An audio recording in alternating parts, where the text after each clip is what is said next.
would you two please share with us some of the stories you may have relating to your flagship properties within your F&G portfolio, and maybe even highlight some of the notable partners that you've worked with over the years? Pat, I'll let you start this one. Thank you, Pete. Well, I think every book has a cover, and if you look at all our centres, I think there are little innuendos and stories and elements that make each and every one unique. There's no such thing as a cookie cutter approach in this business. Every site is different, every market is different, and with that comes a whole lot of different challenges, and I think that's significant. And I mean, I can think of going back to the Somerset Mall days when we were operating under the old formula of fee earning developers, and our partners were A and CI, or when I say partners, our loyal clients, I suppose you could say, were A and CI pension fund, and that was a hugely competitive environment where there were two other sites competing. There were some local, very wealthy business magnates who were involved in one site, and there was another well-known pension fund that should best remain nameless that was involved, and it was almost a right world scrap, and and I think what I learned then, and it's quite an important lesson, is there are no shortcuts, and when you decide to do something, you've got to do it properly, and you've got to do it with integrity, and because if you present a case that is really where you can put a QED on it, it's very difficult to go against that, and we prevailed in that area, and apparently there was some criminal activity involved in some of the other environments, and that ended up with people going to jail, and there were all sorts of interesting things that happened, and so I think it comes back to one of the great elements of ethos that we have in F&G, and that is the integrity and the honesty and the transparency. To the extent if I was to come across any instance in our organisation where someone was trying to cut corners or do something wrong, it would just personally upset me to such an extent. It'll injure the business as well, but that integrity and that transparency, absolutely fundamental. And we've seen a lot of things where that doesn't happen. We've also seen, and we're involved as a business currently in looking at acquiring a property where things were done by best favour. And when you come to now trying to get transfer of that piece of real estate, there are things that one has to rectify, which should never have needed rectification, because they should have been done properly in the first place. And that's where things like political persuasion and cutting corners and bribery and corruption and all those things end up not being the right way to go. And some amazing things. The other one that I'm quite is quite fond in my mind is didn't say that very well, but I think you know what I mean. Was when we did Nelspruit. Nelspruit came out of an interesting thing, and earlier we spoke about tenant relationships, and some of our younger members in F&G might enjoy this story. It comes back to understanding the tenant and developing a mutual respect. And Woolworths one year had a property breakaway thing, and they invited me to join them, and they held it at the Petersburg Club.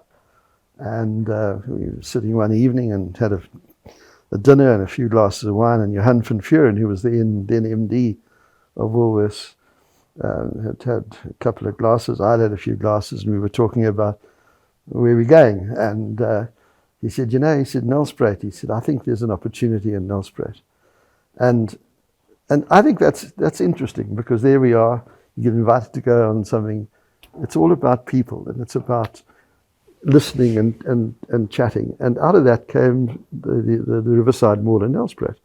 And that was also most interesting, because we found a piece of land which was farming land. And To get farming land converted to commercial uses in those days was quite complicated, and it brought us in touch with wonderful people, but also huge competition. There was a business called the Laufeld Trust down there, which was probably the most dominant business enterprise and investor in the area, and they believed that anything that happened in Nelspruit they would be doing, and suddenly they were confronted with this other opportunity. And we ended up doing the shopping centre. It was about 30,000 square metres. I think it cost 400 million.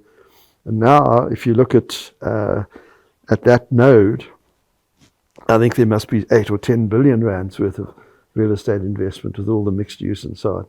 So we also, we find ourselves playing a very catalytic role to the way the country develops, and it's a very responsible role, and also the way different communities develop.